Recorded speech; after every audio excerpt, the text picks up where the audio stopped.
5월 17일 토요일 새벽기도에 오신 모든 분들을 주님의 이름으로 환영하고 축복합니다. 우리 함께 찬송가 366장 찬송하시겠습니다.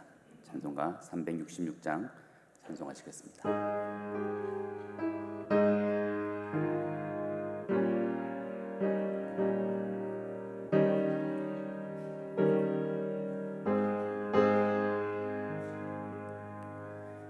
어두운 내 눈 밝히사 진리를 보게 하소서. 진리의 열쇠 내게 주사 참빛을 찾게 하소서. 깊으신 뜻을 알고자 엎드려 기다리오니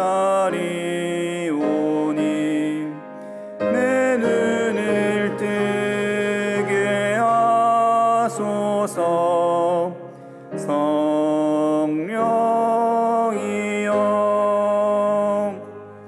막혀진 내 귀 여시사 주님의 귀한 음성을 이 귀로 밝히 들을 때에 내 기쁨 한량 없겠네. 깊으신 뜻을 알고자 엎드려 기다리오니 내 귀를 열어주소서. 성령이여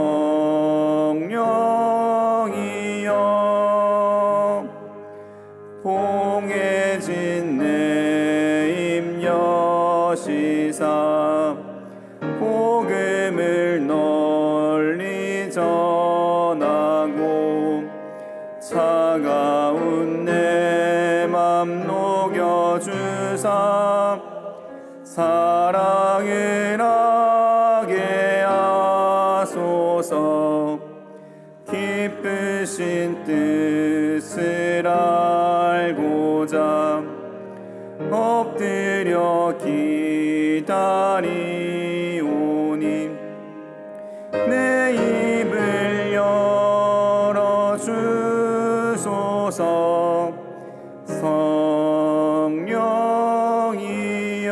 성령이여. 선하신 하나님 아버지, 오늘도 우리에게 새 하루를 허락하시고 주님의 은혜 안에서 하루를 시작하게 하시니 감사합니다. 오늘도 주님의 선하신 손길이 우리와 함께 하심을 믿으며 주께서 우리를 위해서 예비하신 은총을 기대하며 나아갑니다. 우리의 발걸음을 인도하시고 우리의 생각을 주관하여 주셔서 오늘 하루도 주님이 기뻐하시는 길을 걸어가게 하여 주옵소서. 주님께서 우리에게 주신 시간을 아끼며 살아가도록 지혜를 허락하여 주시고 사람을 귀하게 여기며 사랑하게 하시고 주님께서 맡기신 일들에 충실하며 정직하게 행할 수 있도록 우리의 마음을 붙들어 주시옵소서. 우리의 말과 행동이 주님을 기쁘시게 하는 삶의 예배가 되게 하여 주시고 감사의 마음으로 주어진 모든 것에 만족하며 살아가게 하여 주옵소서. 특별히 이 시간 주님의 말씀을 듣고 기도하는 시간입니다. 성령께서 우리의 마음을 밝히시고 귀를 열어주셔서 주님의 음성을 듣게 하여 주시옵소서. 우리의 마음을 고요하게 하여 주시고 겸손한 심령으로 주님의 진리를 받아들이게 하여 주옵소서. 세상의 소음에 휘둘리지 않고 하늘의 평강이 우리의 마음을 주장하게 하시며 말씀 안에서 위로와 도전을 얻는 시간 되게 하여 주시옵소서. 오늘 하루도 주님께 맡겨드리오며 이 모든 말씀 우리 주 예수 그리스도의 이름으로 기도드립니다. 아멘.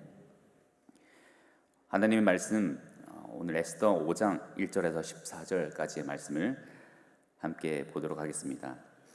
에스더 5장 1절에서 14절까지의 말씀, 저와 여러분이 한 절씩 교독하고 마지막 절은 함께 읽도록 하겠습니다. 제가 먼저 읽겠습니다. 제3일에 에스더가 왕후의 예복을 입고 왕궁 안뜰 곧 어전 맞은편에 서니 왕이 어전에서 전 문을 대하여 왕좌에 앉았다가 왕가 내려온 것은 매우 사랑스럽고 은교를 그에게 내미니 에스더가 가까이 가서 그들을 만진지라.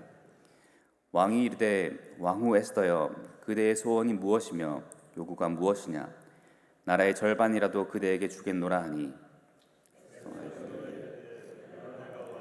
정치를 부렸사오니 왕이 좋게 여기시거든 왕과 함께 여기서 왕이 이르되 에스더가 말한 대로 하도록 하만을 급히 부르라 하고 이에 왕이 하만과 함께 에스더가 베푼 잔치에 가니라.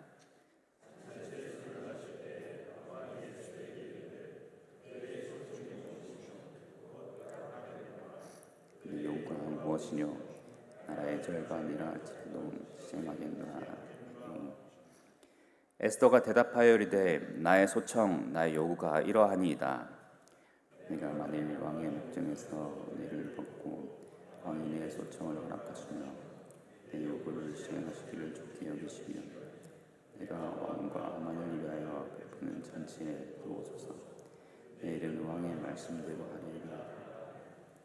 그날 하만이 마음이 기뻐 즐거이 나오더니 모르드게가 대궐문에 있어 일어나지도 아니하고 몸을 움직이지도 아니하는 것을 보고 매우 노하나 참고 집에 돌아와서 사람을 보내어 이 안에 세레스를 치고요.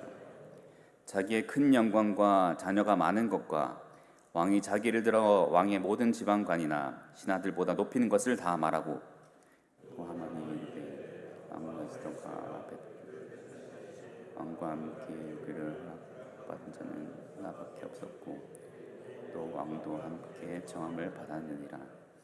그러나 유다 사람 모르드게가 대궐문에 앉은 것을 보는 동안에는 이 모든 일이 만족하지 아니하도다 하니 그의 아내 세레스와 모든 친구들이 이르되 높이가 50규빗 되는 나무를 세우고 내일 왕에게 모르드게를 그 나무에 매달기를 구하고 즐거이 잔치에 가소서 하니 하만이 그 말을 좋게 여기고 명령하여 나무를 세우니라.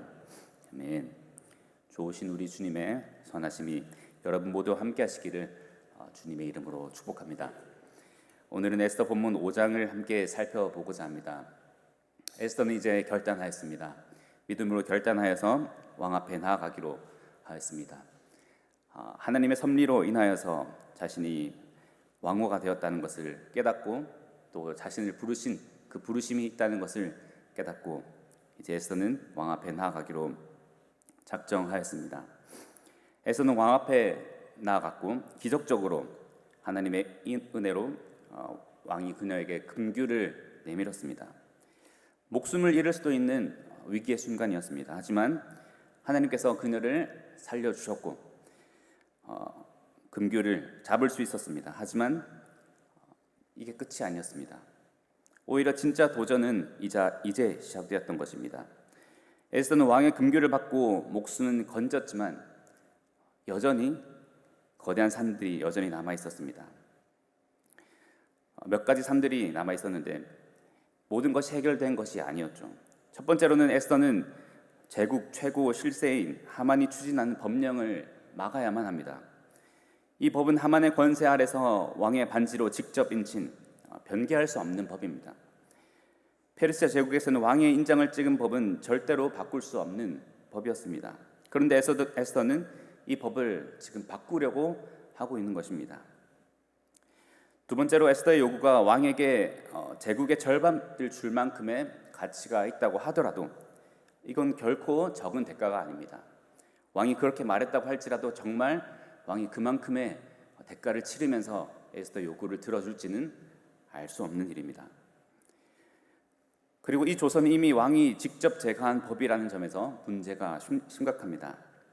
이는 왕의 이름으로 공포된 공식적인 법이기 때문에 이를 뒤집는 것은 왕의 체면을 크게 구길 수 있는 일이었습니다.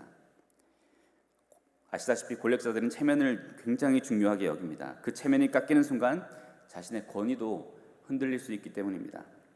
그런데 에스더는 지금 바로 왕의 체면을 흔들 수 있는 요구를 갖고 있습니다. 마지막으로 에스더는 자신이 유다인임을 밝혀야만 합니다. 그동안 에스더는 자신의 정체성을 숨기고 살아왔습니다.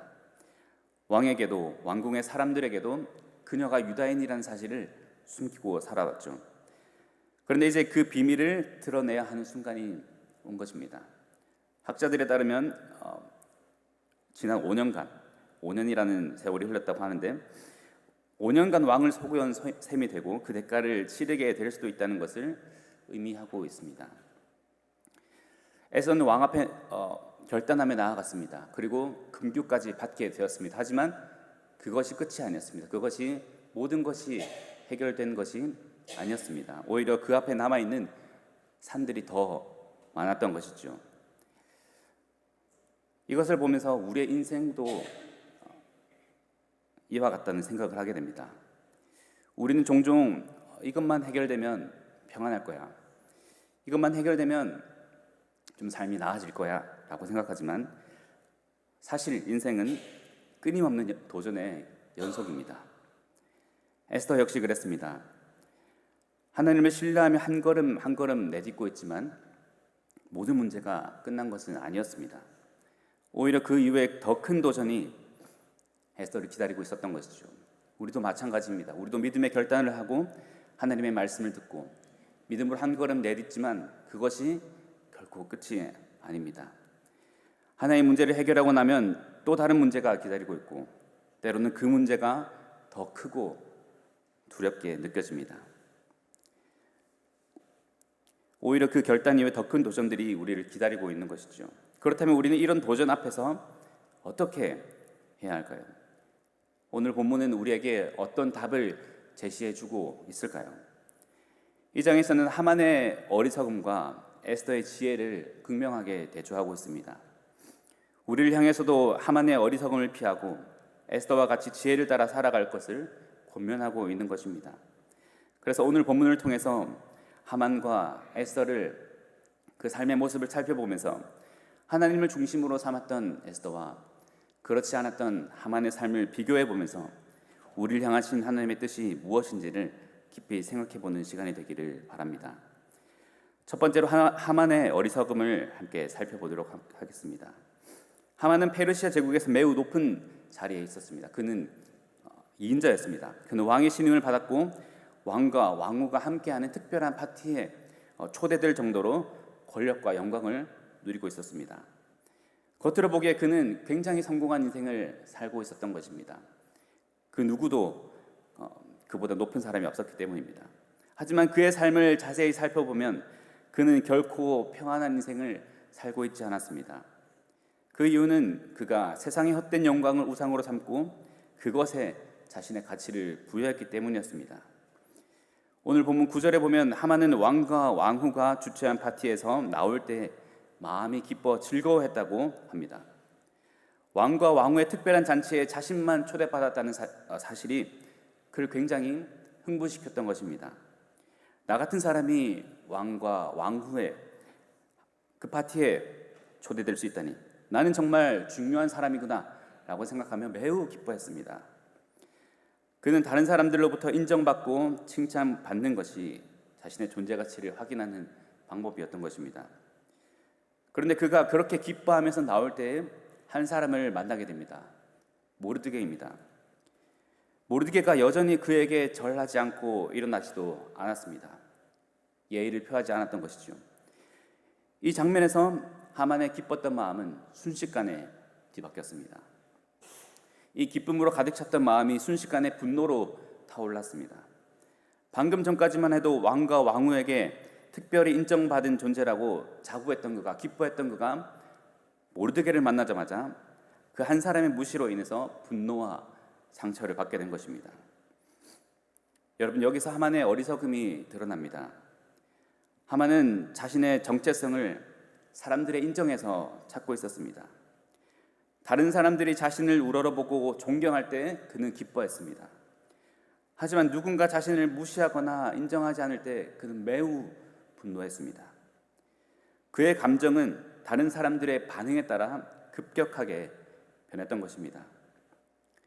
하만은 왕과 왕후의 초대를 받을 때는 세상에서 가장 기쁜 사람이었지만 모르드게의 무시를 받았을 때는 세상에서 가장 불행한 사람이 되었던 것입니다. 그런데 사실 엄밀하게 생각해 보면 사실 하만의 지위와 권력에는 아무런 변화가 없습니다. 그는 여전히 제국의 인자입니다. 그가 누리던 명예도 그대로였고 왕의 총애도 변함이 없었습니다. 단지 한 사람의 태도가 그의 마음을 완전히 뒤흔들어 놓았던 것입니다. 그래서 하만은 집으로 돌아가서 상처받은 자존심을 회복하기 위해서 그의 친구들과 아내를 불러 자신의 위대함을 늘어놓기 시작합니다. 내가 얼마나 높은 자리에 올랐는지, 얼마나 많은 자녀가 있는지, 왕과 왕후가 나를 얼마나 특별하게 대우해 주는지.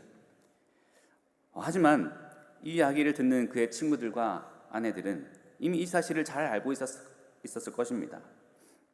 그녀의 자녀가 얼마나 많은지는 이미 잘 알고 있었던 사실일 것입니다. 그런데 하만은 이야기를 해야만 했던 것입니다. 하만이 무너진 자존심을 다시 사람들의 인정으로 회복하고자 했기 때문입니다. 자신이 특별한 존재라는 확신을 사람들의 칭찬과 인정에서 얻고자 했던 것입니다. 하만의 이런 모습에서 우리는 그의 깊은 공허함을 발견할 수 있습니다. 하나님을 소망으로 삼지 않은 자, 하나님을 그 중심에 모셔두지 않은 그 사람의 공허함을 우리는 발견할 수 있습니다. 그는 하나님이 아닌 다른 것에, 다른 사람들의 반응에 의존하여 자신의 가치를 확인하려 했던 것입니다. 사람들이 그를 인정할 때는 기뻐했지만 인정하지 않으면 분노했습니다. 결국 그는 자신이 결코 만족할 수 없는 길을 걸어가고 있었던 것입니다. 그의 마음속에는 하나님이 아닌 다른 것이 우상으로 자리 잡고 있었기 때문입니다. 그 우상이 그의 감정과 생각, 행동을 지배하고 있었습니다. 하지만 여러분, 하만의 이 모습을 통해 우리의 삶을 되돌아보기를 원합니다. 혹시 우리도 하만처럼 하나님이 아닌 다른 것에서 우리의 가치를 찾으려 하고 있지는 않습니까? 하만과 같이 사람들의 인정이나 세상적인 성공이나 물질적인 부나 세상적인 가치관들, 그런 것이 우리의 마음을 쉽게 흔들어 놓지는 않고 있습니까? 하나님이 아닌 다른 것에 소망을 둘 때 우리의 마음은 늘 불안정할 수밖에 없습니다. 하만은 사람들의 인정에 목말라 있었기 때문에 기쁨과 분노가 그를 지배했습니다. 혹시 우리의 마음은 하나님께 고정되어 있습니까? 아니면 다른 세상의 것에 고정되어 있습니까? 하나님보다 사람들의 인정이나 세상의 성공을 더 소중하게 여길 때 우리는 하만처럼 쉽게 마음이 무너지는 것을 경험하게 될 것입니다. 그래서 우리는 하만의 어리석음을 통해 반면교사로 삼아야 합니다. 우리는 하나님 안에서 우리의 가치를 찾아야 하는 것입니다. 하나님만이 우리의 왕이시기 때문입니다. 우리의 소망이시기 때문입니다. 세상의 것, 사람들의 인정이나 세상의 어떤 것이 아니라 하나님께서 나를 사랑하시고 나를 하나님의 자녀로 삼으셨다는 그 진리에서 우리의 정체성을 찾아야 하는 것이지요. 그럴 때 우리는 하만처럼 세상의 일에 일희일비하지 않고 하나님 안에서 굳건한 기쁨과 평안을 누릴 수 있을 것입니다. 이제 에스더의 모습을 살펴봅시다. 하만의 교만과 어리석음이 드러나는 반면 에스더는 이 장에서 굉장히 지혜롭고 신중하게 행동하고 있습니다. 에스더는 하만처럼 세상의 인정이나 사람들의 반응에 일희일비하지 않고 있습니다. 그녀의 관심은 오직 하나입니다. 하나님의 백성을 구원하는 일입니다. 그 목표를 이루기 위해 자신을 부르신 그 부르심에 반응하기 위해 철저하게 준비하고 신중하게 행동하고 있습니다. 에스더는 하나님께서 자신을 왕비의 자리로 부르셨음을, 그 부르심을 명확하게 인식했습니다. 하나님의 부르심을 따라 살아가는 것에 자신의 가치를 두었던 것입니다. 하나님만을 자신의 소망으로 삼은 에스더는 이 어려운 상황을 어떻게 타개해 나갔을까요? 에스더는 아하수에로 왕에게 나아가 자신의 소원을 말할 절호의 기회를 얻게 되었습니다. 왕은 그녀에게 분명히 약속했습니다. 무엇이든 구해라. 나라의 절반이라도 너에게 주겠다. 여러분, 이것이 얼마나 큰 약속입니까? 왕이 나라의 절반이라도 주겠다고 약속할 정도면 에스더는 그 자리에서 즉시 자신의 소원을 말할 수도 있었을 것입니다. 왕에게 즉시 유다인을 구해 주십시오라고 요구할 수도 있었을 것입니다. 하지만 에스더는 지금 그렇게 하지 않고 있습니다. 오히려 에스더는 신중하게 기다리며 전략적으로 행동합니다. 계속해서 왕에게 다음 잔치에 올 것을 초대하고 있는 에스더의 모습을 보고 있습니다. 자신이 원하는 그 요구는 꽁꽁 감춘 채 신중하게 행동하고 있는 것이죠. 왜일까요? 에스더는 왕이 진정으로 정말 자신의 요구를 받아들일 수밖에 없는 상태로 몰아가기 위해 신중하게 계획을 세우고 있었던 것입니다. 에스더는 왕에게 2번이나 잔치를 베풀었습니다. 첫 번째 잔치에서 왕은 그녀에게 묻습니다. 무엇이든 말해라. 나라의 절반이라도 너에게 주겠다. 하지만 에스더는 다시 한번 기다립니다. 그리고 2번째 잔치를 제안합니다. 에스더는 왕의 관심을 끌고 그의 호의를 확실하게 확인하며 그가 공적으로 에스더에게 여러 차례 약속을 하도록, 소원을 들어줄 것을 여러 차례 약속하도록 만들고 있는 것입니다. 에스더가 왕에게 이렇게 말합니다. 내가 왕의 목전에서 은혜를 입었고 왕이 좋게 여기시면 이라고 말하면서 계속해서 잔치에 초청하고 있습니다. 그녀는 왕으로 하여금 자신의 운명을 주관하는 자가 바로 왕이다 라는 사실을 생각하도록, 왕이 그렇게 생각하게끔 만들고 있는 것입니다. 그래서 왕은 이미 2번이나 내 소원을 말해라, 나라의 절반이라도 주겠다 고 공적으로 에스더에게 약속했습니다. 이제 왕은 이 약속을 철회할 수 없는 것입니다. 만약 약속을 뒤집는다면 그의 체면이 오히려 크게 손상되는 것이지요. 에스더는 왕이 자신의 요청을 거부할 수 없도록 상황을 만들어 가고 있습니다. 그녀는 굉장히 왕 앞에서 겸손하게 행하고 있습니다. 모든 주권은 당신에게 있습니다. 당신이 원하신다면, 당신에게 내가 호의를 입었다면 이라고 겸손하게 말하고 있지만 실제로 주도권은 왕이 아닌 에스더에게 있었습니다. 에스더의 지혜는 바로 여기에 있습니다. 그녀는 어떠한 감정에 휘둘리지 않고 전략적으로 상황을 주도하며 왕을 자신이 원하는 방향으로 이끌어가고 있었습니다. 바로 하나님의 사명을 완수하기 위해서였습니다. 그것에 자신의 마음을 두었던 것입니다. 우린 여기서 중요한 교훈을 배울 수 있습니다. 우리가 하나님의 뜻을 살아갈 때 우리에게 무엇보다 지혜가 필요하다는 것입니다. 우리 앞에 놓여진 많은 장애물들과 어려움들은 매번 다른 형태로, 다른 모습으로 다가옵니다. 금규를 받는 것에 성공했지만 그 다음은 어떻게 될지 모르는 것입니다. 이렇게 변수가 많은 상황 속에서 대처하기 위해서는 우리의 지혜가 아닌 하나님의 지혜가 필요합니다. 구약 성경에서 다른 인물들은 어떻게 행동하였는지를 잠깐 살펴보고자 합니다. 다니엘을 한번 살펴봅시다. 다니엘은 느부갓네살 왕 앞에서 담대하게 왕의 음식을 먹기를 거부했습니다. 그는 자신의 신앙을 지키기 위해 왕 앞에서 정면으로 왕의 법령과 맞섰습니다. 하나님께서 금지하신 음식으로 자신을 더럽히지 않겠다는 강한 결단을 가지고 왕의 명령을 거부했습니다. 반면 느헤미야는 어떠했을까요? 느헤미야, 아닥삭스다 왕이 느헤미야의 얼굴에 드리워진 수심을 알아채고는 어떤 걱정이 있느냐, 무엇을 원하느냐라고 물었습니다. 그때 느헤미야는 먼저 하나님께 잠시 묵도하였다고 나옵니다. 그리고 즉시 자신의 소원을 왕에게 청하였습니다. 느헤미야의 대응은 기도와 신속한 결단을 결합한 방식이었습니다. 그는 즉각적인 기도로 하나님의 지혜를 구한 후에 왕에게 즉각적으로 자신의 소원을 요구했습니다. 하지만 에스더는 또 달랐습니다. 또 다른 방식으로 왕 앞에서 행동했지요. 그녀는 아하수에로 왕 앞에서 자신의 소원을 곧바로 말하지 않았습니다. 오히려 신중하게 상황을 준비하고 2번의 잔치를 통해 왕의 관심과 호의를 확실히 확보한 뒤에 자신의 요청을 밝혔습니다. 에스더는 지혜롭게 상황을 주도하며 자신의 요청이 가장 잘 받아들여질 수 있는 그런 타이밍을 기다렸던 것입니다. 이렇게 다니엘과 느헤미야와 에스더, 이 세 인물의 각각의 다른 상황에서 그들은 각각 다른 방식으로 믿음을 실천했습니다. 중요한 점은 이들의 행동이 모두 지혜에서 비롯되었다는 것입니다. 지혜는 상황과 사람, 환경에 맞게 믿음으로 대응하는 능력입니다. 같은 믿음을 가지고 있다고 할지라도 드러나는 것은, 표현하는 방식은 다르게 될 수 있는 것이죠.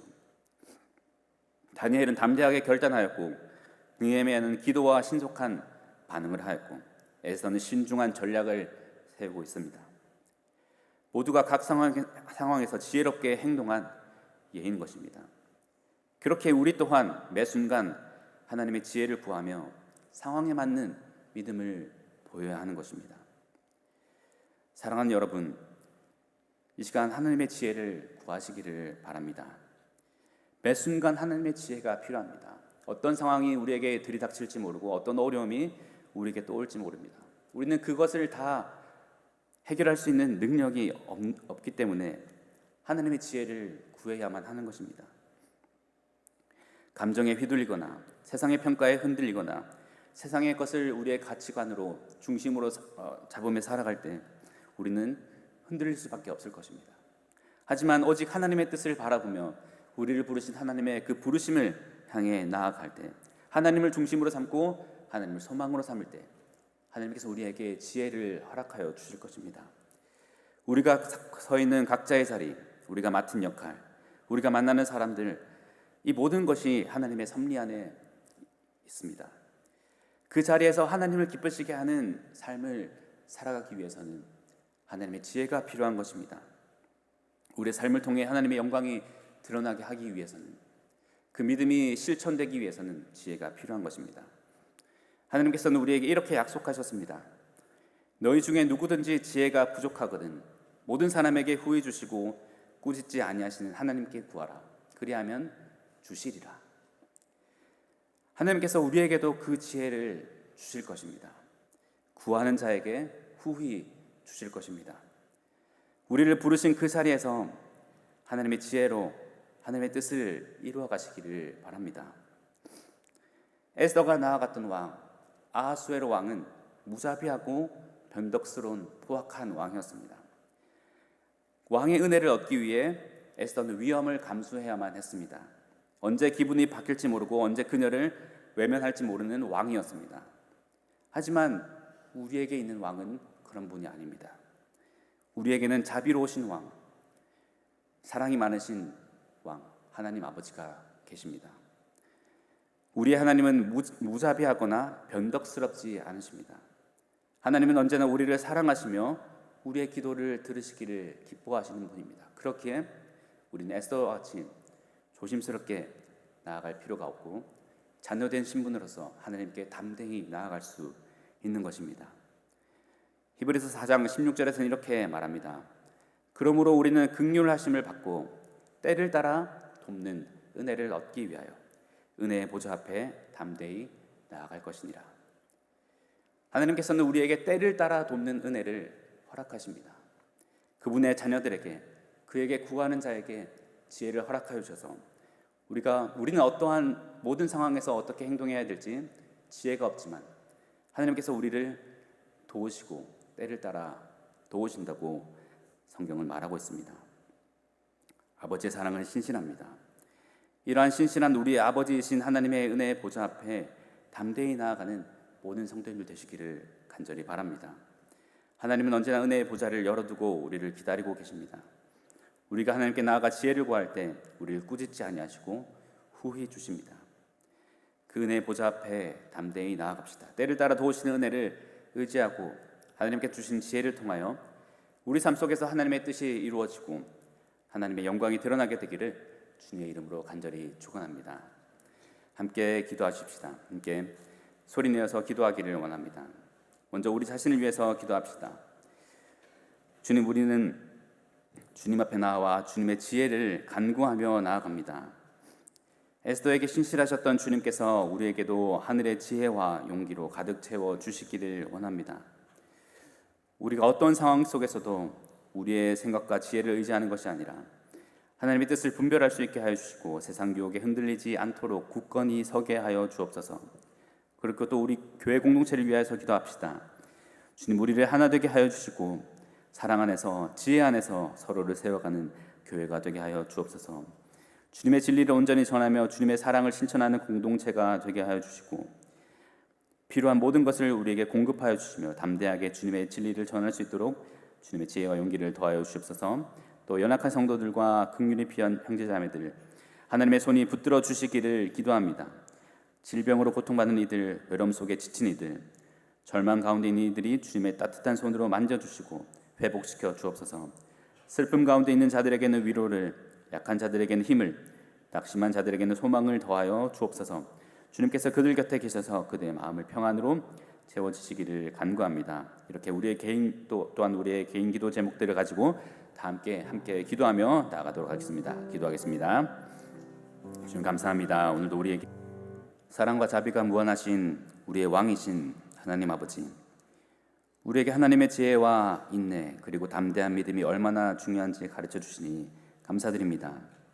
우리 또한 하나님의 지혜를 덧입어서 에스더와 같이 지혜롭게 행하며 하나님의 뜻을 이루는 삶을 살기를 소망합니다.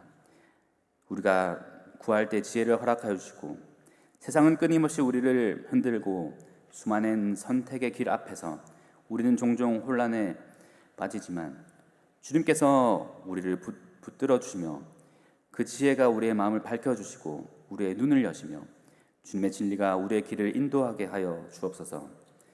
우리의 감정이나 다른 세상의 것에 흔들리지 아니하고 오직 주님의 뜻을 따르는 굳건한 믿음을 우리에게 허락하여 주옵소서. 주님, 우리 교회를 세우신 하나님께서 우리 교회를 친히 다스려 주옵소서. 우리 교회가 하나님의 지혜로 충만한 교회가 되게 하여 주시고 사랑과 은혜로 서로 세워가는 공동체가 되게 하여 주옵소서. 담장을 넘게 하여 주시며 주님의 빛을 세상에 비추는 등대가 되게 하시고 주님의 복음을 담대히 전하며 이 지역사회에 하나님의 사랑을 실천하는 교회가 되게 하여 주옵소서. 특별히 선교사님들을 주님께 올려드립니다. 선교사님들이 있는 곳마다 주님의 보호하심과 인도하심이 함께 하여 주시고 주님께서 그들의 발걸음을 지켜 주시옵소서. 그들이 외롭거나 지칠 때 주님의 성령으로 위로하여 주시고 사역에 필요한 모든 것들을 주님께서 공급하여 주시고 필요한 지혜들을 공급하여 주셔서 때를 따라 도우시는 은혜를 힘입어 하나님의 사역을 감당하는 선교사님들 될 수 있도록 도와주시옵소서. 질병으로 고통받는 이들 주님께서 친히 그 손으로 능력의 팔로 치유하여 주시옵소서. 병상에 누워 계신 모든 성도들에게 주님의 위로와 평안을 주시고 치료 손길로 회복시켜 주옵소서. 외로움 속에 고통 속에 신음하는 성도들에게는 주님의 사랑으로 따뜻하게 감싸주시고 낙심한 마음을 가진 이들에게는 소망을 더하여 주옵소서. 주님의 은혜가 그들의 삶을 다시 새롭게 하여 주시고 주님의 사랑이 그들의 심령을 회복시켜 주시옵소서. 주님, 세상은 끊임없이 우리에게 다른 기준을 제시하며 우리의 마음을 혼란스럽게 합니다. 그러나 우리는 주님 안에서 오직 주님만을 소망으로 삼기를 원합니다. 주님께서 우리의 가치를 정하셨고 주님의 사랑이 우리를 지키시기 때문입니다. 우리의 직장에서, 가정에서, 교회에서, 우리의 일상 속에서 주님의 지혜로 살아가게 하여 주시고 우리의 모든 결정을 주님 앞에 내려놓고 주님의 뜻을 구하게 하여 주시며 주님의 영광을 위한 삶을 살게 하여 주옵소서. 하나님께서 우리에게 맡기신 부르신 자리에서 하나님의 사랑을 나누고 하나님의 진리를 증거하며 주님의 은혜를 전하는 자들이 되게 하여 주옵소서. 이 시간 우리가 다시 한번 기도하며 나아갈 때 하나님께서 은혜의 보좌를 우리 가운데 여셔서 하나님의 무한한 은혜를 우리 가운데 부으시는 시간 될 수 있도록 인도하여 주시옵소서. 이 모든 말씀 우리 주 예수 그리스도의 이름으로 간절히 기도드립니다. 아멘. 하늘에 계신 우리 아버지, 아버지의 이름을 거룩하게 하시며 아버지의 나라가 오게 하시며 아버지의 뜻이 하늘에서와 같이 땅에서도 이루어지게 하소서. 오늘 우리에게 일용할 양식을 주시고 우리가 우리에게 잘못한 사람을 용서하여 준 것 같이 우리 죄를 용서하여 주시고 우리를 시험에 빠지지 않게 하시고 악에서 구하소서. 나라와 권능과 영광이 영원히 아버지의 것입니다. 아멘. 우리 말씀을 기억하시고 자유롭게 기도하시는 시간 되시기를 바랍니다.